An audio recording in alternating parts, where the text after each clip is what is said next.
കമലഹാസനും രജനീകാന്തും ഒരുമിച്ച് അഭിനയിക്കുന്ന സിനിമ, ആ സിനിമയുടെ പ്രൊമോ വീഡിയോ ഇപ്പോൾ റിലീസായിട്ടുണ്ട്. ഒന്ന് രണ്ട് ദിവസമായി ഓഫ്കോഴ്സ് നിങ്ങൾ കണ്ടിട്ടുണ്ടാവും. അപ്പോൾ ഓഫ്കോഴ്സ് നമുക്ക് അതിനെപ്പറ്റി സംസാരിക്കണം. കാരണം ഇന്ത്യൻ സിനിമയുടെ തന്നെ ഒരു എന്താ പറയുക, ഒരു മൈൽ സ്റ്റോൺ ആവുന്ന ഒരു പ്രോജക്റ്റ് ആയിരിക്കും ചാൻസ് വളരെ വളരെ കൂടുതലാണിത്. നമസ്കാരം, എൻ്റെ പേര് വിഷ്ണു. എൻ്റെ ചാനലിലേക്ക് ഏവർക്കും സ്വാഗതം.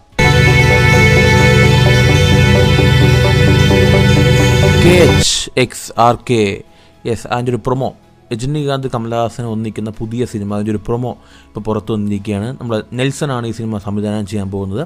ആൻഡ് നമ്മളെ ബാക്ക്ഗ്രൗണ്ട്, നമ്മളെ മ്യൂസിക് ചെയ്യുന്നത് നമ്മുടെ അനിരുദ്ധാണ്. പടത്തിൻ്റെ ആ ഒരു എന്താ പറയുക, ഒരു അനൗൺസ്മെൻറ്റ് വീഡിയോ റിലീസായി എല്ലായിടത്തും ഇപ്പോൾ ട്രെൻഡ് ആയിക്കൊണ്ടിരിക്കുകയാണ്. എല്ലാവരും അവരവരുടെ ഇൻഡസ്ട്രിയിലുള്ള സൂപ്പർ സ്റ്റാർസിനെ വെച്ചിട്ട് ഇതിപ്പോൾ ട്രൈ ചെയ്തുകൊണ്ടിരിക്കുകയാണ്. വീഡിയോസൊക്കെ വന്നുകൊണ്ടിരിക്കുകയാണ്. സോ ഈ സിനിമയെ സംബന്ധിച്ചിടത്തോളം ഞാൻ നേരത്തെ പറഞ്ഞ പോലെ ഇതൊരു മൈൽ സ്റ്റോൺ ആവാൻ വളരെ വളരെ ചാൻസ് ഉണ്ട്. തമിഴ് സിനിമയെ സംബന്ധിച്ചിടത്തോളം വളരെ ഇമ്പോർട്ടൻ്റ് ആയിട്ടൊരു ഫിലിമും കൂടി. ഏകദേശം 40 വർഷങ്ങൾക്ക് ശേഷമാണ് ഈ ഒരു ജയൻസ് നോക്കുകയാണെങ്കിൽ തമിഴ് ഇൻഡസ്ട്രിയുടെ ജയൻസ് ആണ് ഇവർ രണ്ടുപേരും. ആൻഡ് സൂപ്പർ സ്റ്റാർ എന്ന് പറയുമ്പോൾ തന്നെ നമ്മളുടെ മനസ്സിലേക്ക് ഓടിയെത്തുന്നത് രജനീകാന്താണ്. ആൻഡ് കമലഹാസനെ കുറിച്ച് പറയുകയാണെങ്കിൽ അദ്ദേഹം ഒരു ആക്ടറിലുപരി നോക്കുകയാണെങ്കിൽ അദ്ദേഹത്തിനെ കുറിച്ച് പറഞ്ഞാൽ ഒരു 10 പേജെങ്കിലും നമുക്ക് എഴുതിക്കാൻ പറ്റുന്ന അത്രയും അദ്ദേഹം തമിഴ് സിനിമയ്ക്ക് കോൺട്രിബ്യൂട്ട് ചെയ്തിട്ടുള്ള ഒരു വ്യക്തിയാണ്. സംവിധാനം, അഭിനയം, എഴുത്ത്, അങ്ങനെ പല ഫീൽഡും അദ്ദേഹം തെളിയിച്ചൊരു വ്യക്തിയാണ്. സോ ഇവർ ഒന്നിക്കുന്ന സിനിമ എന്ന് പറഞ്ഞാൽ ചെറിയൊരു കാര്യമല്ല. ആൻഡ് ഇവർ ഇതിനു മുമ്പ് അഭിനയിച്ചിട്ടുണ്ടോ എന്ന് വെച്ചാൽ തീർച്ചയായിട്ടും ഇവർ അഭിനയിച്ചിട്ടുണ്ട്. കണക്കുകൾ കൃത്യമല്ല. ചിലയിടത്ത് ഒരു 16 സിനിമകൾ അഭിനയിച്ചെന്ന് പറയുന്നു, ചിലയിടത്ത് 18, ചിലയിടത്ത് 21 സിനിമകൾ അഭിനയിച്ചെന്ന് പറയുന്നുണ്ട്. ക്ലിയറായിട്ട് കണക്കുകൾ കിട്ടിയിട്ടില്ല. പക്ഷേ ഏകദേശം 40 വർഷം ശേഷം ഇവർ ഒന്നിക്കുന്നു എന്ന് മാത്രം മനസ്സിലാവുന്നുണ്ട്. മേ ബി അതിൽ കൂടുതലായിരിക്കാം. 40-41 വർഷങ്ങൾക്ക് ശേഷമാണ് ഒരുമിച്ചൊരു സിനിമയിൽ എത്തുന്നത്. സോ ഫസ്റ്റ് ഫിലിം, അതായത് ഇവർ ഫസ്റ്റ് അഭിനയിക്കുന്ന സിനിമ എന്ന് പറയുന്നത് 1975 വന്ന അപൂർവ രാഗങ്ങൾ എന്ന സിനിമയാണ്. രജനീകാന്ത് ഫസ്റ്റ് ഫിലിമും കൂടെ ആയിരുന്നു. ഒരു ക്യാമിയോ റോളിലായിരിക്കും രജനീകാന്ത് ഈ സിനിമയ്ക്കകത്ത് അപ്പിയർ ആയിട്ടുണ്ടായിരുന്നത്.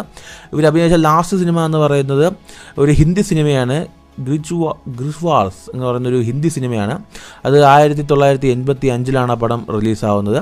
അതിനുശേഷം ഇവർ ഒരുമിച്ച് അഭിനയിച്ചിട്ടില്ല. ഏകദേശം 10 വർഷത്തോളം ഇവർ പല സിനിമകളിലും അഭിനയിച്ചിട്ടുണ്ട്. വില്ലൻ നായകനായിട്ട്, ബ്രദേഴ്സായിട്ട്, ആൻഡ് അതുപോലെ തന്നെ ക്യാമിയോ റോൾസിലും ഇവർ അപ്പിയർ ആയിട്ടുണ്ട്. ആൻഡ് നിങ്ങൾക്ക് എല്ലാവർക്കും അറിയാം ഇവർ നമ്മളെ ഫ്രണ്ട്ഷിപ്പ് എങ്ങനെയാണെന്നുള്ളത്. സോ ഇപ്പോൾ ഇവർ ഒന്നിക്കാൻ നേരത്ത് നോക്കുകയാണെങ്കിൽ ബേസിക്കലി ഈ ഒരു സമയത്ത് തമിഴ് ഇൻഡസ്ട്രിക്ക് ഈ ഒരു ഇത് ആവശ്യമുണ്ട്. കാരണം നിങ്ങൾക്ക് എന്നറിയാം, തമിഴ് ഇൻഡസ്ട്രിയിൽ ഈ അടുത്ത കാലങ്ങളിൽ തമിഴ് ഇൻഡസ്ട്രിയും അതിൻ്റെ ആ ഒരു ഫിലിം ഫീൽഡും ഒക്കെ വളരെയധികം എന്താ പറയുക, ബോക്സ് ഓഫീസ് കളക്ഷനിലൊക്കെ വളരെയധികം ലോ ആയിട്ടിരിക്കുന്ന ഒരു സാഹചര്യത്തിലൂടെ കടന്നു പോയിക്കൊണ്ടിരിക്കുന്നത്. ആൻഡ് അങ്ങനെ ഇരിക്കുകയാണ് ഈ സിനിമ സംഭവിക്കുന്നത്. കാരണം ഈ സിനിമ സംഭവിക്കുന്ന ഒരു ഭയങ്കര ഡ്രാമയാണ്. നോക്കുകയാണെങ്കിൽ ആദ്യം ഈ സിനിമയിലെ 2 നായകന്മാർ റെഡിയാണ്, പ്രൊഡക്ഷൻ ഹൗസ് റെഡിയാണ്. പക്ഷേ പറഞ്ഞ് ഡയറക്ടറിനെ കിട്ടിയില്ല. കാരണം ആദ്യം ലോകേഷ് കനകരാജ് ചെയ്യുമെന്ന് പറഞ്ഞു. ആ സമയത്ത് കൂലി കയ്യിൽ നിന്ന് പോയി. സോ അതുകൊണ്ട് അത് നേരെ സുന്ദർ സിയിലേക്ക് പോകുന്നു. സുന്ദർ സി എനിക്ക് പ്രഷർ താങ്ങാൻ പറ്റുന്നില്ല എന്ന് പറഞ്ഞ് പുള്ളി ഇതിൽ നിന്ന് മാറുന്നു. അതിനുശേഷം ഇപ്പോൾ നമ്മളെ നെൽസൺ അകത്തേക്ക് വരികയാണ്. ഈ പ്രൊമോ വീഡിയോ കാണാൻ നേരത്തൊരു ചില്ലായിട്ടുള്ള, കുറച്ച് ഫൺ ഫീൽഡ് ആയിട്ടുള്ള, നമ്മളെ നെൽസൺ എടുക്കുമ്പോഴത്തെ ഒരു ബ്ലാക്ക് ഹ്യൂമർ കലർന്നൊരു സിനിമയാവാൻ ചാൻസ് വളരെ കൂടുതലായിരിക്കും. വയലൻസ് മാക്സിമം കുറവായിരിക്കും എന്ന് പറയുന്നുണ്ട്. കാരണം ലോകേഷ് ഒരു ഇൻ്റർവ്യൂവിൽ പറഞ്ഞിട്ടുണ്ടായിരുന്നു, പുള്ളി ഒരു എന്താ പറയുക, കുറച്ചും കൂടെ ബ്ലഡി ആയിട്ടുള്ള, കുറച്ച് വയലൻസ് ഉള്ളൊരു സിനിമയുടെ കഥയാണ് അവർ ഡിസ്കസ് ചെയ്തിരുന്നത്. പക്ഷേ ഇവർക്ക് താല്പര്യം കൂടുതൽ ലൈറ്റ് ഹാർട്ട് ആയിട്ടുള്ള സിനിമയായിരുന്നു എന്ന് ഒരു ഇൻ്റർവ്യൂവിൽ ലോകേഷ് പറഞ്ഞതായിട്ട് ഞാൻ ഓർക്കുന്നുണ്ട്. സോ ഇപ്പോൾ നെൽസനകത്ത് കൊണ്ടുവന്നിരിക്കുകയാണ്. സോ ഇൻട്രസ്റ്റിംഗ് ആയൊരു ഗ്ലിംസ് വീഡിയോ ആയിരുന്നു. ഞാൻ നേരത്തെ പറഞ്ഞത് ഇപ്പോൾ എല്ലാ ഇൻഡസ്ട്രിയിലുള്ള ആ ഒരു 2 സ്റ്റാർസിനെയും വെച്ചിട്ട് ആൾക്കാർ വേർഷനൊക്കെ ചെയ്തുകൊണ്ടിരിക്കുകയാണ്. സോ നിങ്ങളെന്താണ് ഇതിനെക്കുറിച്ച് വിശ്വസിക്കുന്നത്? കാരണം ഇപ്പോഴും സിനിമയുടെ ഷൂട്ടിംഗ് ഒന്നും സ്റ്റാർട്ട് ചെയ്തിട്ടില്ല. എനിക്ക് അനിരുദ്ധിൻ്റെ ബാക്ക്ഗ്രൗണ്ട് സ്കോർ എടുത്ത് തന്നെ പറയണം, ഒരു പഴയ വിൻറ്റേജ് സ്റ്റൈലിൽ അദ്ദേഹം പിടിച്ചിട്ടുണ്ട്. അത് ഈ വീഡിയോയ്ക്ക് നന്നായിട്ട് ചേരുന്നുണ്ട്.